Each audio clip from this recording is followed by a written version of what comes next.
Deer learner, সিটেটের previous year question নিয়ে ডিসকাশনে আজকে আমরা দেখে নিচ্ছি এনভায়রনমেন্টাল স্টাডিজ কোয়েশ্চেন ফেব্রুয়ারি 2014-এর। তো সিটেটের কোয়েশ্চেন নিয়ে ডিসকাশনে আমরা Bengali, child development and pedagogy, mathematics সবগুলো কোয়েশ্চেন দেখে নিয়েছি এবং এনভায়রনমেন্টাল স্টাডিজের দুটো কোয়েশ্চেন দেখে নেব, তারপর বিস্তারিত অন্য আলোচনায় চলে যাব। তো আজকে দেখে নিই সেখান থেকে 30টা প্রশ্ন এবং তার সম্ভাব্য উত্তরগুলি।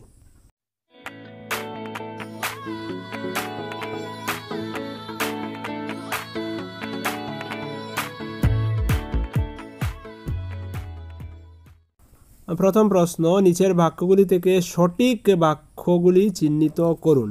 দেখুন, 4টা বাক্য রয়েছে। 1 নম্বর, হাতিরা কাদাগুলা জলে খেলতে পছন্দ করে কারণ এটি তাদের ত্বককে ঠান্ডা রাখে। 2 নম্বর, বেশিরভাগ হাতি দিনে প্রায় 10 ঘন্টা বিশ্রাম নিতে ও ঘুমোতে পছন্দ করে। 3 নম্বর, একটি 3 মাসের হাতির ওজন প্রায় 200 কেজি হয়।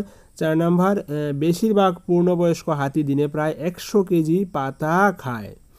তো তার মধ্যে সঠিক বাক্যগুলি হচ্ছে 1, 3 এবং 4। তো 1, 3 এবং 4 রয়েছে অপশন নাম্বার 3-তে। তো 61-এর অপশন নাম্বার 3 হচ্ছে সঠিক উত্তর। 62, মধুবনী চিত্রকলা সম্পর্কে সঠিক বাক্যগুলি চিহ্নিত করুন। তো 4টা বাক্য রয়েছে, তার মধ্যে সঠিক উত্তর হচ্ছে 1, 2 এবং 3। অপশন নাম্বার 4-এ রয়েছে 1, 2 এবং 3। দেখুন যে মধুবনী চিত্রকলা সম্পর্কে সঠিক তথ্য হচ্ছে এইসব ছবি আঁকার জন্য নীল, হলুদ গাছ ও ফুলের থেকে প্রাপ্ত রং ইত্যাদি ব্যবহার করা হয়ে থাকে। এই সমস্ত ছবিতে মানুষ, পশু পাখি, গাছপালা, ফল ফুল এবং মাছের ছবি থাকে। এটি লোকশিল্পের একটি অত্যন্ত প্রাচীন রূপ এবং মধুবনী নামক স্থানের নামে পরিচিত। এই 3টা বাক্যই কিন্তু সঠিক। তো 62-এর অপশন নাম্বার 4 হচ্ছে সঠিক উত্তর। 63, একটি পাখি গাছের মগডালে বাসা তৈরি করলো। এই পাখিটি কি হতে পারে? তো গাছের মগডালে বাসা তৈরি করে কাক, অতএব 63-এর অপশন নাম্বার 3 হচ্ছে সঠিক উত্তর। 64, পুছামপল্লী একটি গ্রামের নাম। যে গ্রামের তৈরি পোশাকও পুছামপল্লী নামেই পরিচিত। এই গ্রামটি কোথায় অবস্থিত? তো পুছামপল্লী গ্রামটি অন্ধ্রপ্রদেশে অবস্থিত। 64-এর অপশন নাম্বার 3 হচ্ছে সঠিক উত্তর। 65, মরুভূমির ওক গাছ সম্পর্কে সঠিক বাক্যটি চিহ্নিত করুন। তো 4টা বাক্য রয়েছে, তার মধ্যে 1, 3 এবং 4 নাম্বার বাক্য ওক গাছ সম্পর্কে সঠিক তথ্য প্রদান করছে। তো 65-এর অপশন নাম্বার 2 হচ্ছে সঠিক উত্তর। দেখুন 1 নম্বর অপশন কি, মানে 1 নম্বর পয়েন্টে কি, এই গাছটি অস্ট্রেলিয়ায় পাওয়া যায়। হ্যাঁ, মরুভূমির ওক গাছ অস্ট্রেলিয়ায় পাওয়া যায়। 2 নম্বর, এই বিশেষ গাছের ডালপালা থেকে মূলের সৃষ্টি হয় না, সেটা কিন্তু ভুল তথ্য। 3 নম্বর, এই গাছের মূল মাটির অনেক গভীরে প্রবেশ করে যতক্ষণ না সেটি জলের সংস্পর্শে আসে। তো সেটা তো বৈশিষ্ট্য থাকবে, মরুভূমির গাছ মানে ওদের মূল কিন্তু অনেক লম্বা হয়, মাটির অনেক গভীরে প্রবেশ করে সেখান থেকে জল সংগ্রহ করে। 4 নম্বর, এই গাছ তার কাণ্ডে জল সঞ্চিত রাখে। স্থানীয় মানুষরা সরু নল ব্যবহার করে এই জল পান করে থাকে। সেটাও সঠিক উত্তর, মরুভূমির গাছরা কিন্তু জল সংরক্ষণ করে রাখে।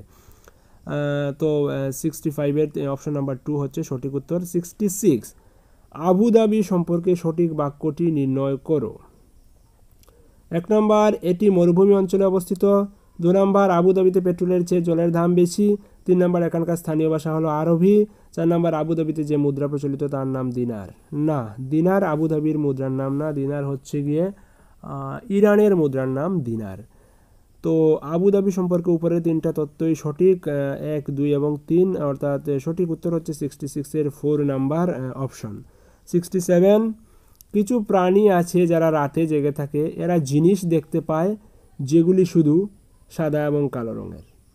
রাতে যারা দেখতে পায় তারা সাদা, ব্ল্যাক অ্যান্ড হোয়াইটই দেখে, অন্য কোনো কালার দেখতে পারে না। তো 67-এর অপশন নাম্বার 2 হচ্ছে সঠিক উত্তর। সেই প্রশ্ন কিন্তু 2013 সালেও এসেছিল।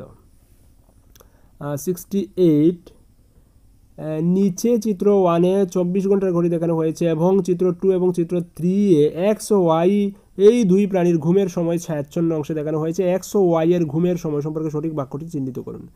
আচ্ছা, প্রথম চিত্রে দেখুন যে 24 ঘন্টাকে 12টা ভাগে ভাগ করেছে, তার মানে প্রত্যেক ভাগ হচ্ছে 2 ঘন্টা। অ্যানিম্যাল এক্সের ক্ষেত্রে 2টো বাক্স চিহ্নিত করা আছে, তার মানে সেটা ঘুমায় 4 ঘন্টা। অ্যানিম্যাল ওয়াইয়ের ক্ষেত্রে 9টা বাক্স চিহ্নিত করা আছে, তার মানে সেটা ঘুমায় 18 ঘন্টা। তো এক্স 4 ঘন্টা ঘুমায় আর ওয়াই 18 ঘন্টা ঘুমায়। 68-এর অপশন নাম্বার 3 হচ্ছে সঠিক উত্তর। 69, মৃত সাগর কি? তো মৃত সাগর বলা হয় যার জলের লবণাক্ত লবণাক্ত বেশি, যার জলে লবণের পরিমাণ বেশি থাকে, যেটা পানের যোগ্য নয় একেবারেই, সেটাকে মৃত সাগর বলা হয়।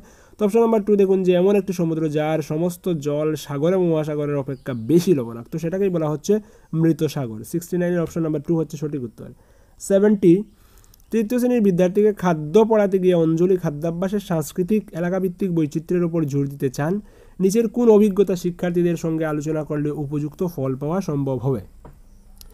এক্ষেত্রে অপশন নাম্বার 2 বিভিন্ন সংস্কৃতি এবং এলাকার শিক্ষার্থীদের নিজ নিজ খাবার বাড়ি থেকে আনতে বলা, তা দেখানো এবং সহপাঠীদের সঙ্গে সেই তথ্য বিনিময় করা, সেটা করলেই কিন্তু উপযুক্ত ফল পাওয়া যাবে। 70 এর অপশন নাম্বার 2 হচ্ছে সঠিক উত্তর।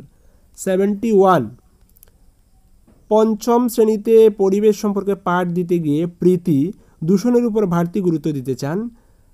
প্রার্থিত ফল পেতে নিচের কোন কাজটি সবথেকে বেশি কার্যকরী হতে পারে? তো 4টা কাজ রয়েছে, 1 2 3 4। এক্ষেত্রে অপশন নাম্বার 3 বিভিন্ন রকম দূষণ সম্পর্কে শিক্ষার্থীদের দলগত প্রজেক্ট করতে বলবেন। যখনই এমন প্রশ্ন আসবে এবং যখনই প্রজেক্ট নিয়ে কিছু লেখা থাকবে, অনায়াসে প্রজেক্ট বা দলগত ওয়ার্কটাকেই বেশি গুরুত্ব দিতে হবে। প্রজেক্ট ওয়ার্কটাই ম্যাক্সিমাম এমন কোয়েশনের আনসার হয়। 71 এর অপশন নাম্বার 3 হচ্ছে সঠিক উত্তর। 72 পঞ্চম শ্রেণীতে ইবিএস পড়াতে গিয়ে মূল্যায়ন করার সময় নেহা নিম্নলিখিত কাজগুলি করে থাকেন। 1 নম্বর হচ্ছে হাতে কলমে কাজের মাধ্যমে মূল্যায়ন, 2 নম্বর হচ্ছে বাড়ির কাজের মূল্যায়ন, 3 নম্বর হচ্ছে প্রজেক্ট কাজের মাধ্যমে মূল্যায়ন, 4 নম্বর হচ্ছে মৌখিক পরীক্ষা। নিচের জোড়া মূল্যায়ন পদ্ধতির মধ্যে কোনটি লক্ষ্য পূরণে সবথেকে বেশি সহায়ক হবে? তো সবথেকে বেশি ইভিএস পড়াতে গিয়ে মূল্যায়ন করার সময় নেহা এই কাজগুলি করেন। তো মূল্যায়নের ক্ষেত্রে, ইন্ডিভিজুয়াল মূল্যায়নের ক্ষেত্রে হাতে কলমে কাজের মাধ্যমে মূল্যায়ন এবং মৌখিক পরীক্ষাটাই সবচেয়ে বেশি সহায়ক হবে। 72 এর অপশন নাম্বার 2 হচ্ছে সঠিক উত্তর। 73 ইবিএস এর একটি গুরুত্বপূর্ণ বাড়ির কাজ প্রধানত মূল গুরুত্ব দেবে বৃহত্তর শিক্ষণের চ্যালেঞ্জ এবং উত্তেজনার উপর। 73 এর অপশন নাম্বার 3 হচ্ছে সঠিক উত্তর। 74 শালিনী 4th শ্রেণীর পড়ুয়াদের নিয়ে সায়েন্স সেন্টারে একটি শিক্ষামূলক ভ্রমণে যেতে চান। পড়ুয়াদের দেওয়া নিচের কোন নির্দেশনাটি এক্ষেত্রে অপ্রয়োজনীয়? 2 নম্বর অপশন সমস্ত দিনের জন্য স্কুল ব্যাগটি পুরো ভর্তি করে নিয়ে আসতে বলা, সেটা কিন্তু অপ্রয়োজনীয়, সেটা কোনো প্রয়োজনীয়তা নেই। বাকিগুলোর কিন্তু প্রয়োজন রয়েছে, যে একটা পেন নিতে হবে, নোটপ্যাড নিতে হবে, সেটা প্রয়োজন। শিক্ষিকাকে না জানিয়ে কোথাও যাওয়া যাবে না, সেটাও প্রয়োজন। বিভিন্ন প্রদর্শনীর ক্ষেত্রে কোনো সন্দেহ থাকলে প্রশ্ন করা, সেটাও প্রয়োজন। কিন্তু স্কুল ব্যাগ ভর্তি করে নিয়ে আসতে হবে, সেটা কিন্তু প্রয়োজন নেই। তো পড়লেই বোঝা যায় এগুলো। 74 এর অপশন নাম্বার 2 হচ্ছে সঠিক উত্তর। 75 প্রাথমিক স্তরে ভালো ইবিএস পাঠ্যক্রম যেমন হওয়া উচিত তা হলো, 4টে অপশন রয়েছে, তার মধ্যে অপশন নাম্বার 2 দেখুন যে আশেপাশের প্রকৃতি সম্পর্কে অনুসন্ধানের সুযোগ থাকা, সেটা কিন্তু প্রাথমিক স্তরে ভালো ইবিএস পাঠ্যক্রমের হওয়া উচিত। 75 এর অপশন নাম্বার 2 হচ্ছে সঠিক উত্তর। 76 প্রাথমিক স্তরে ইবিএস পাঠ্য বইয়ে কবিতা এবং গল্প অন্তর্ভুক্ত করা হয়েছে কেন? সেটা হচ্ছে বিষয়ের শিক্ষণে মজা এবং আনন্দ আনার জন্য। 76 এর অপশন নাম্বার 2 সঠিক উত্তর। 77 4জন শিক্ষককে পঞ্চম শ্রেণীর শিক্ষার্থীদের জন্য ভ্রমণ বিষয়ে একটি প্রেজেন্টেশন বানাতে বলা হলো। এদের প্রত্যেকে নিচের কোন বিষয়ে মনোযোগ দেবেন? 4টে অপশন রয়েছে দেখুন। তার মধ্যে 4র্থ অপশন দেখুন যে শিক্ষার্থীদের বিভিন্ন মাধ্যমে ভ্রমণের নিজ নিজ অভিজ্ঞতা বর্ণনা করতে বলবেন, সেটাই হচ্ছে সঠিক উত্তর। 77 এর অপশন নাম্বার 4। 78 পঞ্চম শ্রেণীর ইবিএস বইয়ে চিন্তা করো এবং আলোচনা করো শীর্ষক পাঠ্যাংশে একটি বাক্য নিম্নরূপ: তোমার গ্রাম বা শহরে 1 সপ্তাহ পেট্রোল বা ডিজেল না পেলে কি অবস্থা হবে? তো এই উক্তিটির প্রাথমিক উদ্দেশ্য কি? তো এই উক্তিটির প্রাথমিক উদ্দেশ্য হচ্ছে বাস্তব জীবনের বিভিন্ন প্রয়োজনীয়তা সম্পর্কে কল্পনামূলক চিন্তা এবং বাস্তব চিন্তন শক্তির বিকাশ ঘটানো। 78 এর অপশন নাম্বার 3। তো CTET এর ক্ষেত্রে কিন্তু প্রত্যেকটা সাবজেক্ট থেকেই 30টা প্রশ্নের মধ্যে দেখেন যে 15টা হচ্ছে পেডাগজি থেকে আসছে এবং 15টা হচ্ছে সাবজেক্ট রিলেটেড কোয়েশ্চেন আসছে। কিন্তু অন্যান্য টেটের ক্ষেত্রে কিন্তু CTET ছাড়া অন্যান্য টেটের ক্ষেত্রে কিন্তু পেডাগজি প্রথমে যে 30টা রয়েছে 30টাই আসবে, বাইরে পেডাগজি খুব বেশি একটা আসে না। যেমন এটা হচ্ছে ইভিএস, সায়েন্স ইভিএস এগুলো নিয়ে আসবে, ওইখানে কিন্তু পেডাগজি খুব বেশি কোয়েশ্চেন করবে না। কিন্তু CTET-এ প্রত্যেকটা টপিকে, যেমন ম্যাথস 30টা প্রশ্নের মধ্যে 15টা করছে পেডাগজি, আবার 15টা করছে ম্যাথমেটিক্যাল প্রবলেম। সায়েন্সের বা ইভিএস এর ক্ষেত্রেও 15টা ইভিএস এর প্রশ্ন করছে, 15টা আবার পেডাগজিক্যাল প্রশ্ন করছে। বেঙ্গলির ক্ষেত্রেও সেম, পেডাগজিক্যাল 15টা করছে, সাবজেক্ট রিলেটেড 15টা করছে, ইংলিশের ক্ষেত্রেও সেম, আর পেডাগজি তো রয়েছেই। তো সিটেটের ক্ষেত্রে পেডাগজিটাকে কিন্তু সবচেয়ে বেশি গুরুত্ব দেওয়া হচ্ছে। তো পেডাগজি নিয়ে কিন্তু আমরা পেডাগজির পুরো যে কোর্স রয়েছে, সিলেবাস রয়েছে, টপিকগুলো নিয়ে আমরা কিছুটা ডিসকাশন করব। ডিসকাশন শুনলে সেটা সবার ক্ষেত্রেই উপকারে আসবে, সেটা আমরা পরবর্তীতে অবশ্যই আলোচনা করব। তো 79, ইভিএস পড়ানোর ক্ষেত্রে ক্লাসে প্রশ্নকরণের কৌশল সবথেকে ভালোভাবে ব্যবহার হতে পারে। অপশন নাম্বার 2, শিক্ষার্থীদের মধ্যে কৌতূহল জাগানোর জন্য, সেটাই সঠিক উত্তর। 80, প্রাথমিক স্তরে ইভিএস শিক্ষণের মুখ্য উদ্দেশ্য কী? তো প্রাথমিক স্তরে ইভিএস শিক্ষণের মুখ্য উদ্দেশ্য হচ্ছে অপশন নাম্বার 3, শিক্ষার্থীদের ক্লাসরুমের অভিজ্ঞতার সঙ্গে স্কুলের বাইরের অভিজ্ঞতার সংযোগ সাধনের ছাত্রদের সাহায্য করা।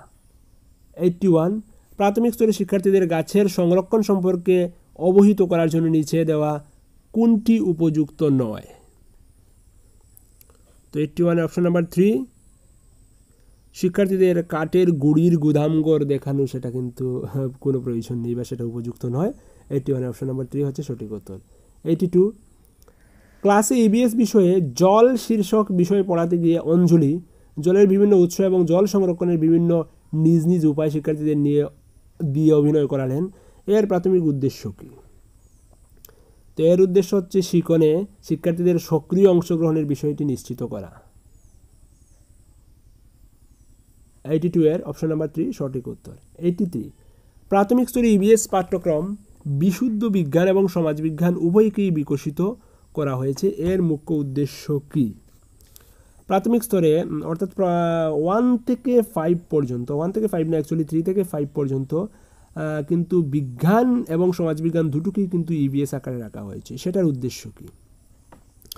সেটার উদ্দেশ্য হচ্ছে শিক্ষার্থীরা যাতে অখণ্ডতার বিচারে পরিবেশ সংক্রান্ত জ্ঞান লাভ করতে পারে তা দেখা। 83 এর অপশন নাম্বার 1 হচ্ছে সঠিক উত্তর।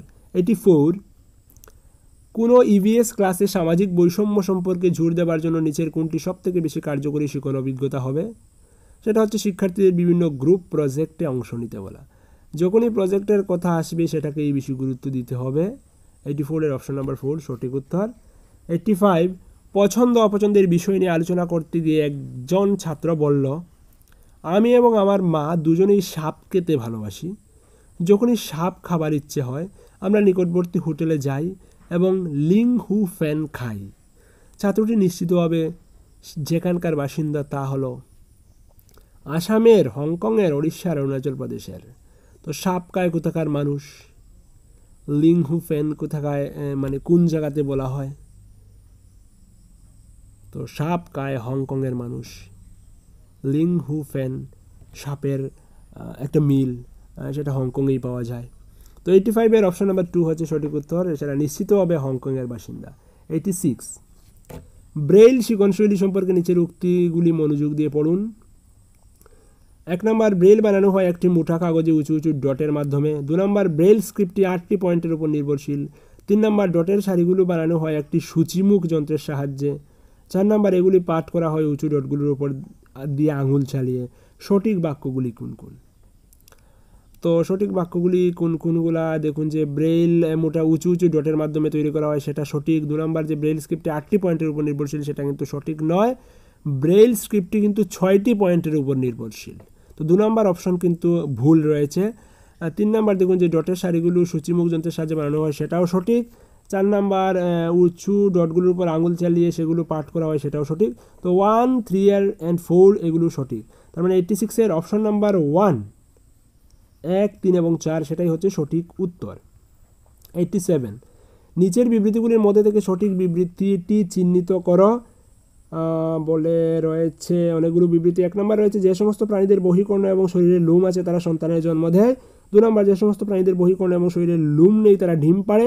3 নম্বর, যে সমস্ত প্রাণীদের বহিকর্ণ এবং শরীরে লোম নেই তারা সন্তানের জন্ম দেয়। মানে না না না, 3, 4 না, 1 এবং 2 হচ্ছে সঠিক উত্তর।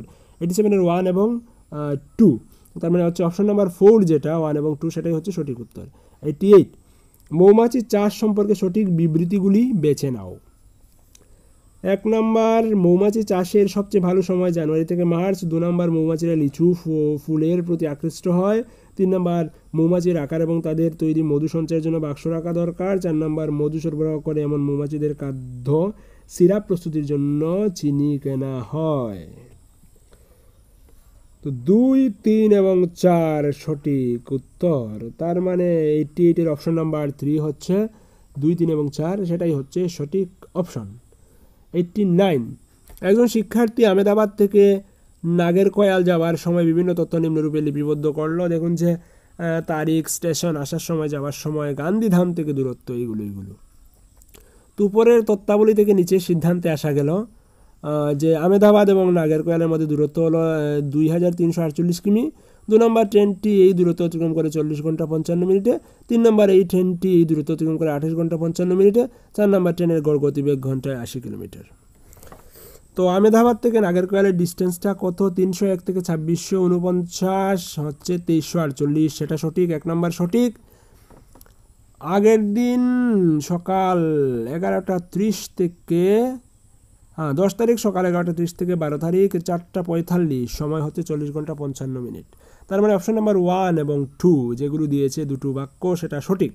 তার মানে 3 নাম্বার 3 নাম্বারে দেখুন দিয়েছে যে কেবলমাত্র 1 এবং 2, সঠিক সিদ্ধান্ত হচ্ছে 3 নাম্বার সিদ্ধান্ত, কেবল 1 এবং 2।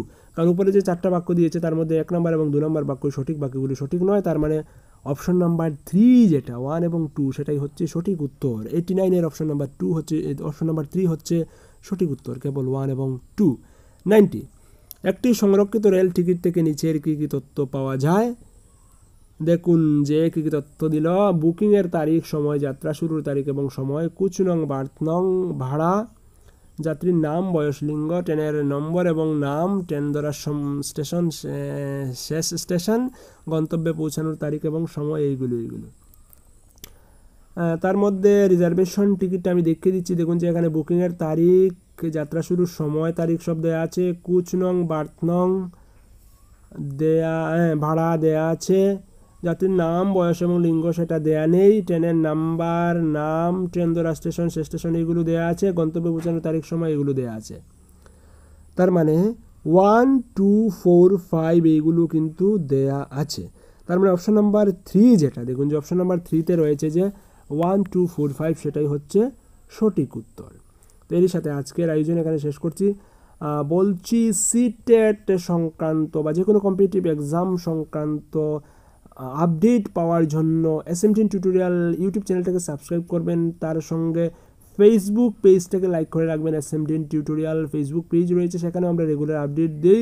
আর সবচেয়ে বেশি উপকৃত হবেন যদি হোয়াটসঅ্যাপ গ্রুপ জয়েন করেন। SMDN অফিসিয়ালের হোয়াটসঅ্যাপ গ্রুপ রয়েছে, সেখানে জয়েন করলে অনায়াসে আপনি সমগ্র স্টাডি মেটেরিয়ালের লিঙ্ক বা ভিডিও ডিসকাশনের লিঙ্কগুলো পেয়ে যাবেন, সেটা অবশ্যই আপনার উপকারে আসবে। তো হোয়াটসঅ্যাপ গ্রুপে জয়েন করার জন্য আপনাকে আপনার মোবাইল থেকে হোয়াটসঅ্যাপে অথবা টেক্সট মেসেজ করতে হবে 9436597245 এই নাম্বারে আপনার নাম এবং অ্যাড্রেস লিখে, তাহলেই কিন্তু আমরা আপনাকে গ্রুপে অ্যাড করব এবং আপনি স্টাডি কন্টিনিউ করতে পারবেন। তো আজকে এখানেই রাখছি, ভালো থাকবেন, keep studying and stay tuned with SMDN tutorial. Thank you.